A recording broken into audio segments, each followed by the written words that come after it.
over the last 2 years or so for me, since getting involved with this amazing project, I've got to know many of you very closely and personally, and I have emerged from it a more fulfilled individual for that. The event today is very much the culmination to the sense of its end of chapter 1 as far as the Iran Tribunal is concerned. But one of the themes in the next just a few minutes I want to warm to is the importance that it is but the end of chapter 1 and not the end of the book.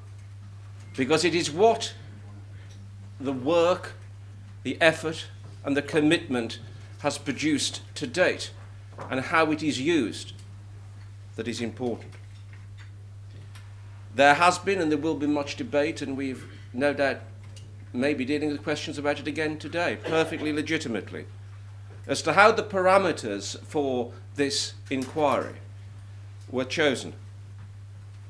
And I emphasise again, as chair of the steering committee, guided by a wealth of people who you will see later on today, that the choice and the parameters of the inquiry of the Iran Tribunal was of its nature pragmatic, and the attention to detail, particularly in relation to the period of 1988 and around that period, was a pragmatic decision because of the time and the resources and the money available to the project, however generous that has been. It is simply, but importantly, a snapshot of what had been happening in your country, in that country, for many years before and after. And I certainly, as chair of the steering committee, see it as that, a graphic, tragic snapshot, but certainly not the whole picture, nowhere near it. And I say again, as we introduce this final judgment, that it is on that basis we present it, not that in any way the period covered by the judgment is meant to be a period that is neither more nor less important than all the other tragedy that occurred before and after it. It was said to me earlier on today that throughout the 1980s period it was estimated that there was probably one execution per half an hour in the Iranian Republic. One execution every half an hour, which sums up the depth of the tragedy that we scrape the surface on as far as this inquiry is concerned. But during the period that we've examined this matter, estimates of between 10,000, 20,000 people who lost their life really brings the tragedy of this story home. Over the last 2 years, the meetings of the steering committee have helped but guide amazing campaigners, workers, bereaved, victims, and simply people committed to the rule of law and human rights to where we are now. The Truth Commission, copies of this report you'll see are available outside, heard and examined the evidence of a wealth of witnesses, the tragedy of their story which can only be seen by reading those pages, culminating of course in the hearings at The Hague, where the evidence was presented by I don't include myself in this, but an able team of prosecutors. I think there are certainly Payam and Sir Geoffrey are here today, and others may be as well, and forgive me if I've not seen them. But an able team of prosecutors assisted by amazing research and administrative backup that made The Hague possible. And it is the result of that evidence that we find ourselves here today to have that judgment presented. I'll close at the end of this afternoon by asking what next. And maybe you'll ask what next as well during the question and answer session. But before we even go there, I want to pose a question to the international community. Why did it take you so long even to be aware of the tragedy that was going on in this country at the time? Why did you turn your heads away? And why do you continue to turn your heads away from the tragedy that was occurring in Iran at the period of time that we examine, and around and about that period of time as well? Why is it the United Nations, for instance, a body we are taught to trust and revere, have so ignored this tragedy that was unfolding in that country? If this judgment that you have obtained can do anything, and it will do a wealth of other things, it is to force the international community, the international legal community, the politicians of international nations, to do something about the tragedy that we know of now, and that as a result of this exercise far more people know about. I'd like to introduce to you now Judge Johan Kriegler. He will no doubt have his blushes spared by this brief introduction. I was talking to him outside a moment ago about the art of the advocate, and about all the good advocates need very few notes upon which to remember their lines. Perhaps for this I need a few more notes than normal because of the achievements of Judge Kriegler. A South African human rights lawyer, 25 years at the Johannesburg bar and 10 years on the bench. Judge Kriegler was a founding a member of the new Constitutional Court of South Africa. And every time I say new Constitutional Court, that music usually rings.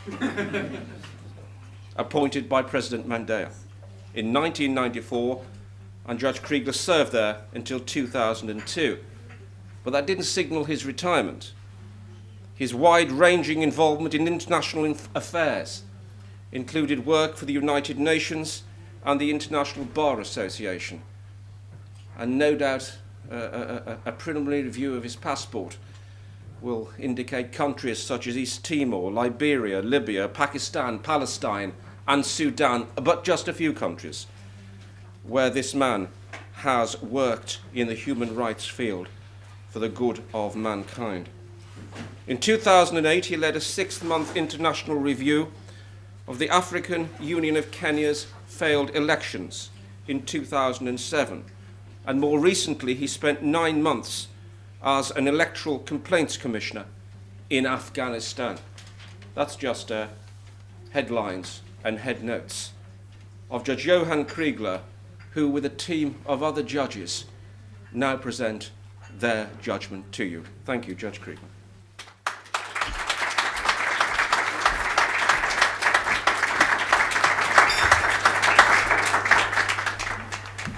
Professor Cooper, ladies and gentlemen, this is indeed the culmination of an important stage, and we trust not the last stage of this particular process. It is a judgment, as you heard from the unduly fulsome CV that Professor Cooper was kind enough to provide. I was a judge for many years. I intend speaking as a member of the tribunal, and therefore as a judge.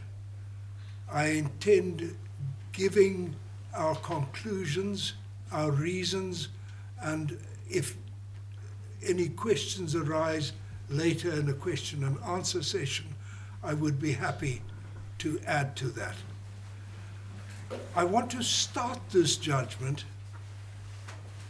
before referring to the actual formal text.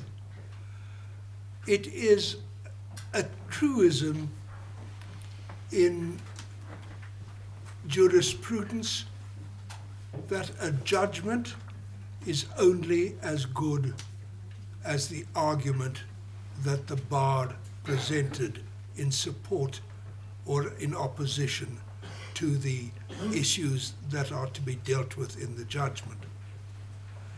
In this particular instance, the government of the Islamic Republic of Iran was invited to be represented at the hearing in The Hague.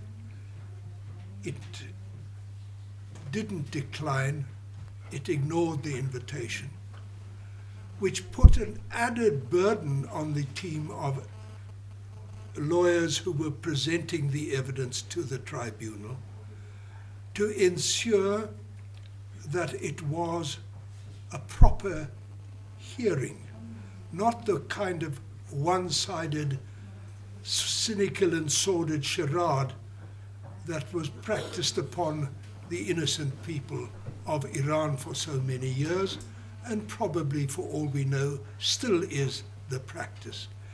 They behaved with exemplary professional integrity. They sifted the evidence and they produced a body of cogent, logically interrelated and corroborative evidence. And let me say a word about corroborative and corroboration. It is a term used by lawyers to say that things rhyme with one another, they supplement one another, they go to strengthen one another.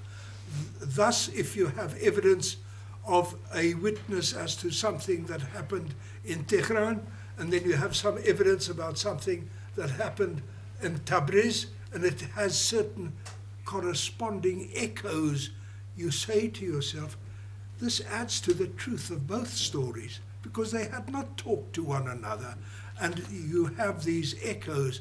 Now, that is what our team presented for us, a corroborative body of evidence, initially at the Truth Commission, and then subsequently at the hearing at The Hague, a body of evidence which had the potential to be unreliable.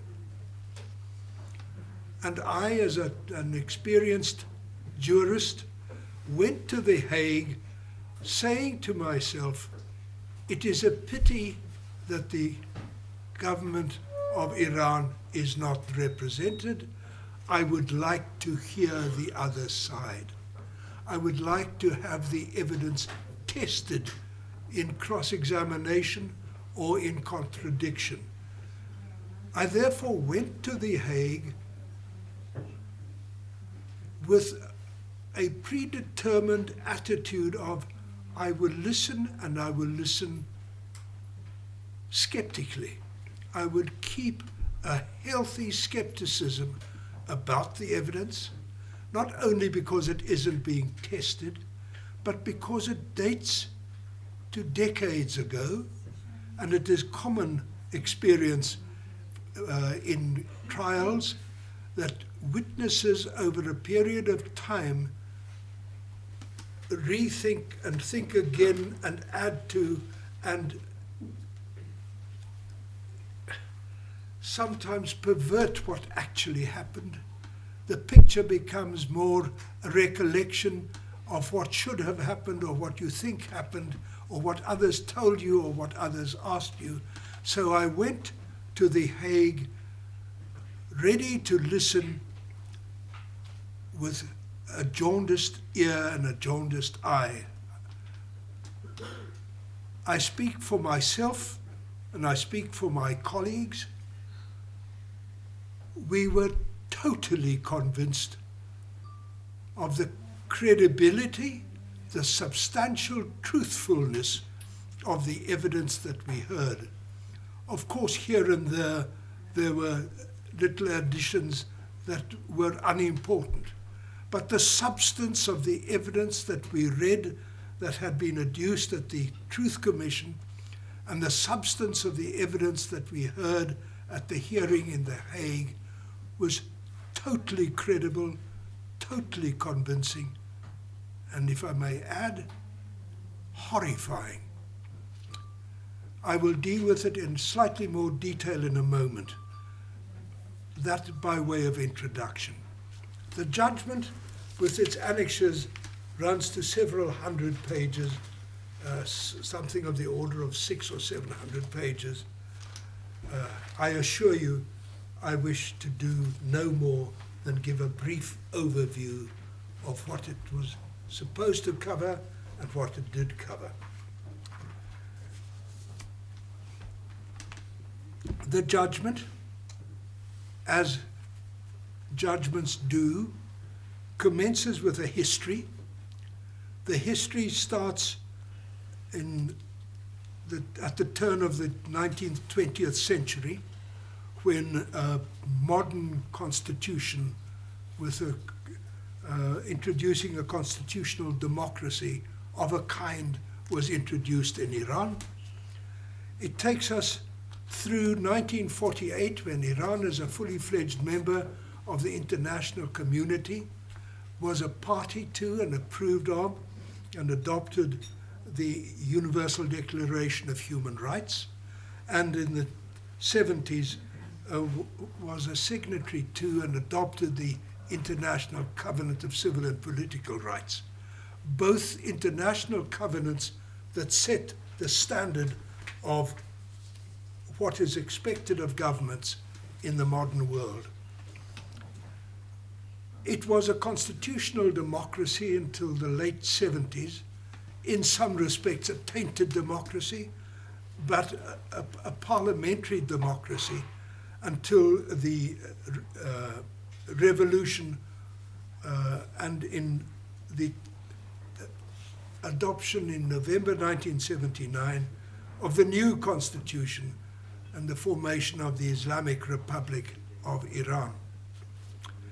The history thereafter is a sad reflection on that constitution. The constitution contains a number of the standard guarantees expected of a constitution. It guarantees the right of assembly, it guarantees the right to due process of law, in other words, a fair trial right. It bans, in absolute terms, the use of torture. Unfortunately, as so often happens, those guarantees were worth more on paper than in reality.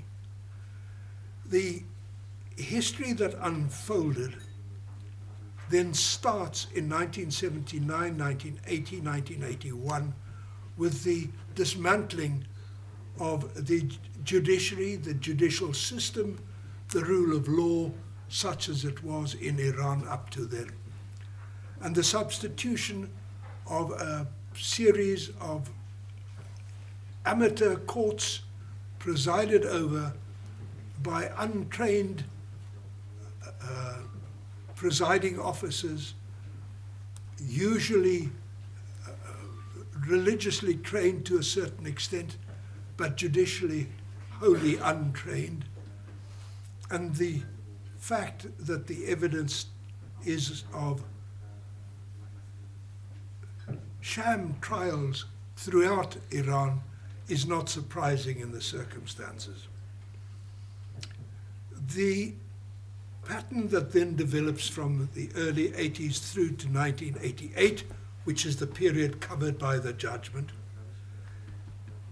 is characterized by persecution, massive repression, brutal repression of a whole gamut of minorities in the country.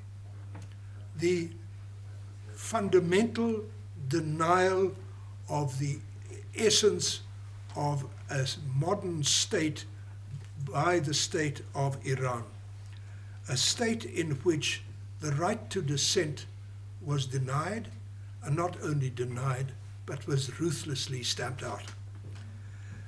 This extended right from the extreme left wing of the political spectrum through the whole spectrum of political minorities. Everybody who was opposed, or more precisely, who was not an enthusiastic supporter of the new theocratic regime, was regarded as an enemy of state, or, as it was said, an enemy of God, and therefore not worthy to live. It's a model for other organizations to do the same. I repeat, across the whole spectrum of political points of view, dissentient minorities were persecuted, followed, arrested, and dealt with, as I will describe in a moment. This repression also covered sectarian dissidents. More particularly, it targeted the Baha'i community, which originated in Tehran, or in Iran, which at the time had some 600,000 adherents. It has extended to around the world. It was regarded with particular venom by the regime and was the target of many forms of repression and oppression, which I will also deal with more specifically in a moment. It then also extended to ethnic minorities. There's a significant Arab minority in Iran. I did not know this, and I think many interested and informed members of the world at large do not know of this significant number. They too were the target at times of specifically intended genocide. Mass killings merely because they were Arabs. The Kurds, a significant minority, were no better off. They too were targeted, not because of what they had done, but because of what they were, which is a denial of the basic concept of respect for a human being, and a respect for a human being to have her or his own views, and to have his or her own identity. It's a denial of the dignity and the right to exist of people who differ from one in respect of natural characteristics about which they can do nothing. The very fundamental, most fundamental denial of respect for human beings.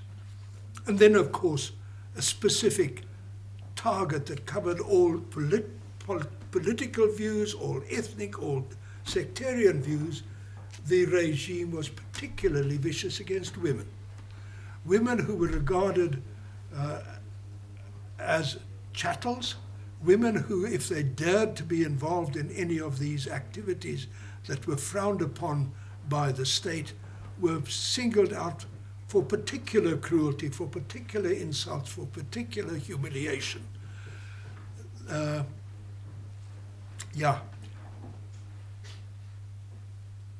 I said earlier that we were horrified by the evidence. While speaking of the treatment of women, I want to single out one particular aspect, where women, by some people in the regime, were subjected to a cynical treatment that is virtually incredible, because it was believed that you should not execute virgins because they would still go to paradise. You rape them before you kill them. You rape them either as a simple, unblemished, disguised rape, or you force them into a so-called marriage where the husband would then exercise his marital rights and deflower the virgin so that she can go to her death in a fit state for the state of Iran to deal with her.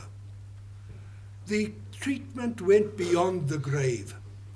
The second horrific specific instance that I wish to mention, and I wish to mention this because it made an indelible impression on me, and I wanted to make an indelible impression on everybody who hears me today, or anybody who sees what I'm saying and hears what I'm saying on film.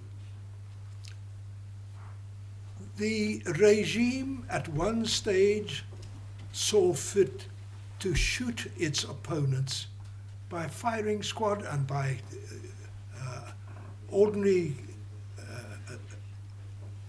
shots fired at point blank range.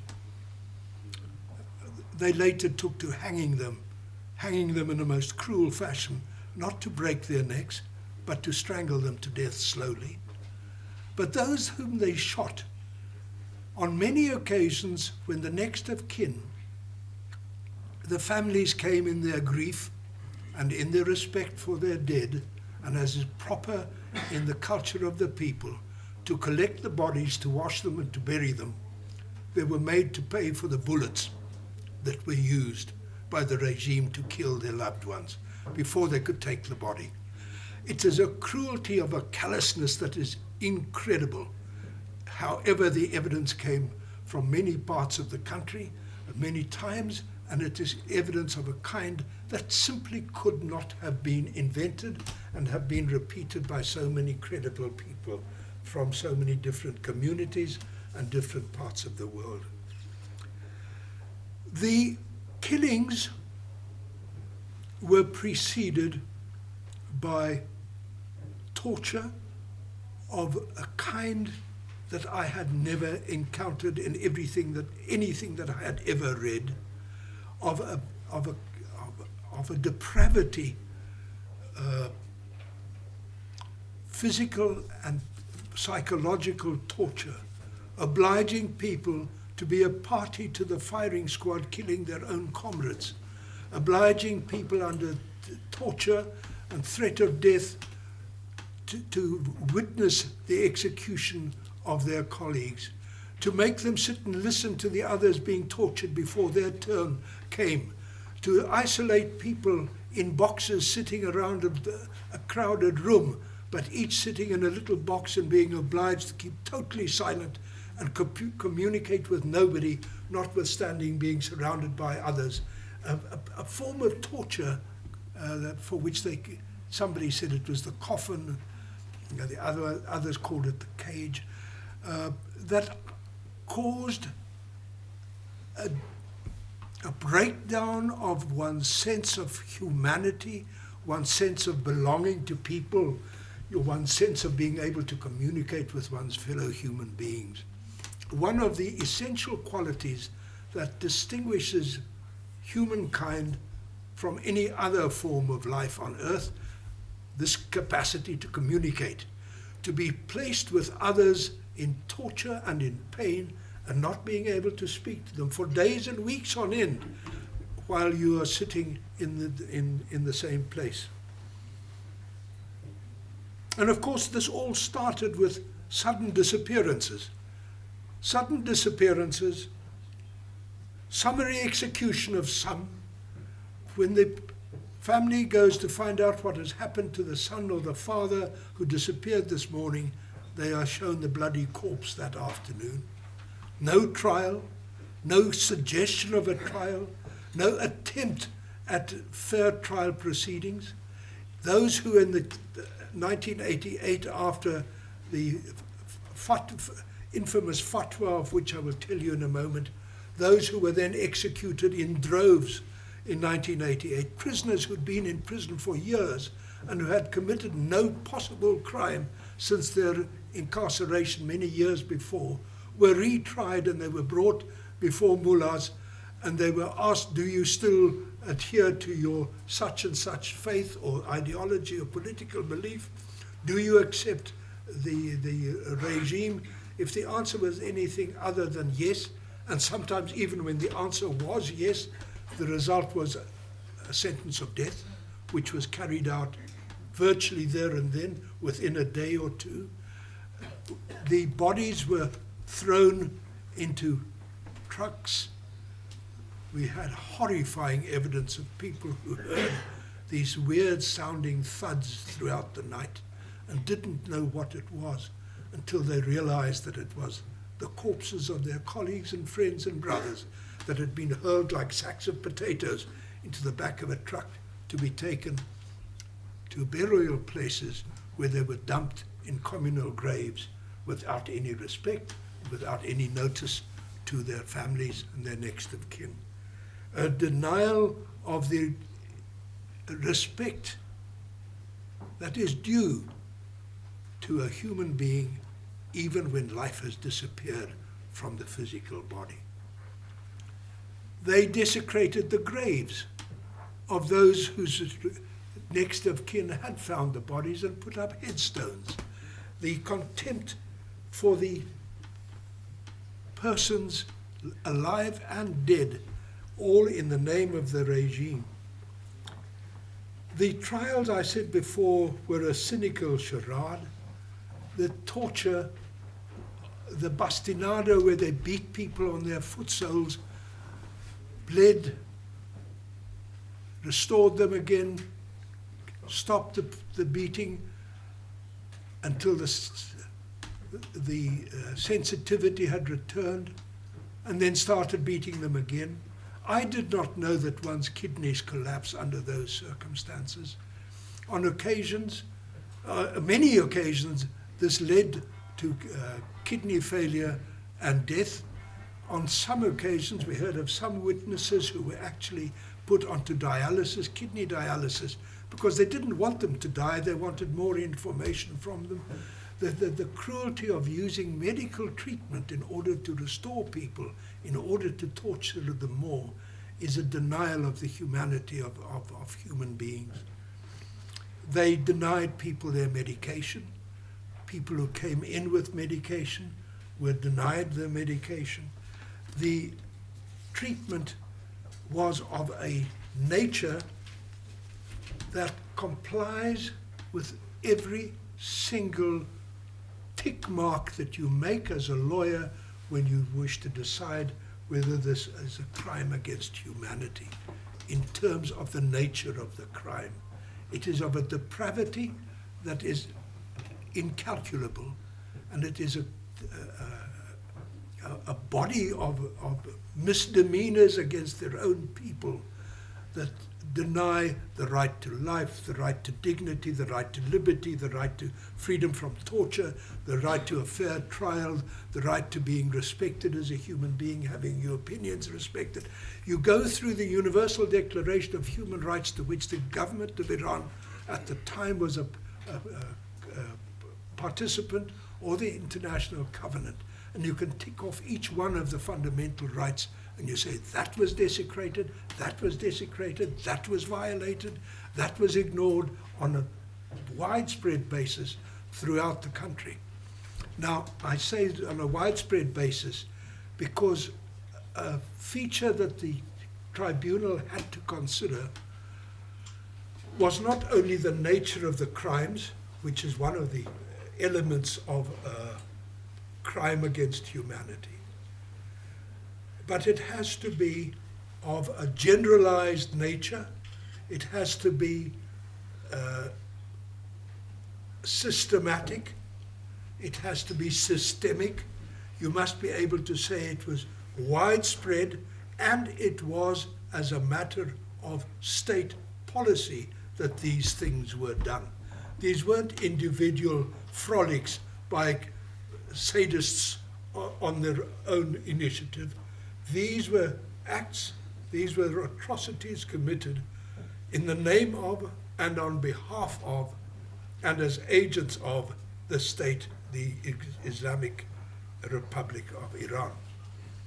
So one looks to see how widespread it was, and you look at a map of Iran, which was provided to us, and you see that from the southwest to the northeast, and from the southeast to the northwest, and everywhere where there was a prison of any significance, these crimes, following the same patterns, were committed over a protracted period.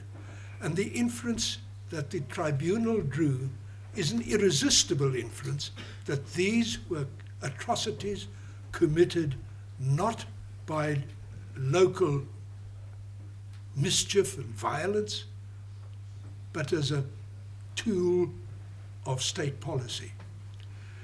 The legal issue that we had to confront, I will deal with very briefly. I don't want to bore you, but I have to deal with it.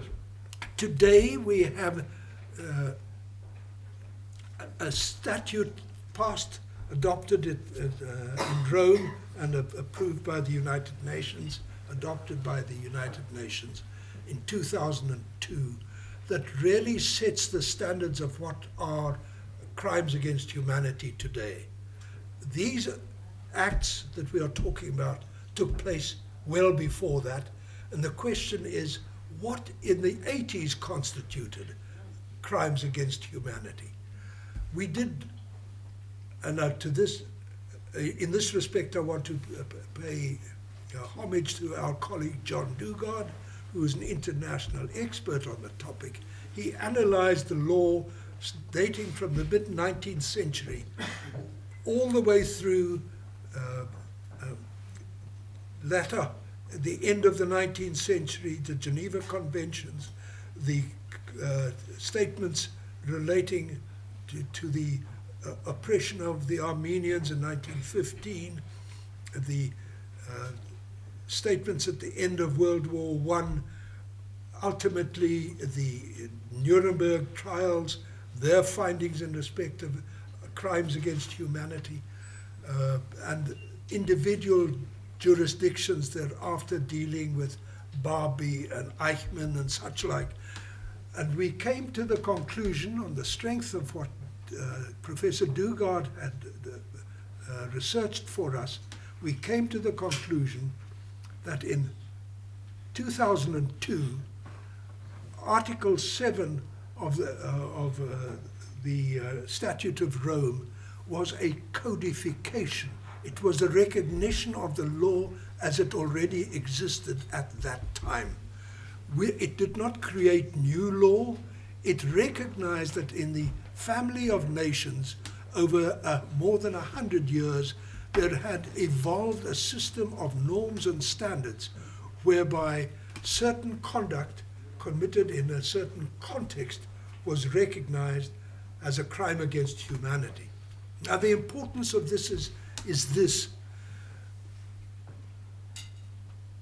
The international community has evolved and developed to the stage where we feel that no man is an island unto himself, and no state is an island unto itself. What a state does to its own citizens is the business of the international community. It is the business of the family of civilized nations around the world. The norms are the norms that apply to all countries, and there is no basis upon which a government can appeal to revolutionary or theological zeal to justify breaches of the elementary rules of how governments must deal with the people within their jurisdiction. We came to the conclusion that based on the evidence, not only of the nature of the conduct, but in the context in which it took place, the government of the Islamic Republic of Iran during the period covered by our trial committed serious, repeated crimes against humanity. The implications thereof for the international community are to be answered by that community. We say this is phase 1. It is not for this tribunal to say what phase 2 must be, but the tribunal can indeed say that its findings, based on the evidence presented to it, do constitute conduct of a kind that cannot be forgotten, should not be allowed to be forgotten, and should be pursued by all means that civil society and governments universally can find to pursue them. At the very least, if all else fails, those who suffered at the hands of these evil men should know from us, the community at large of decent people in the world, we feel your pain. We understand what happened. and we want those who are still alive in Iran and who have been given places of honor within that state and places of great eminence, those who are guilty of these crimes as individuals, they must know that it will never be forgotten. That is the message of the judgment of the tribunal that I'm honored to present to you. Thank you.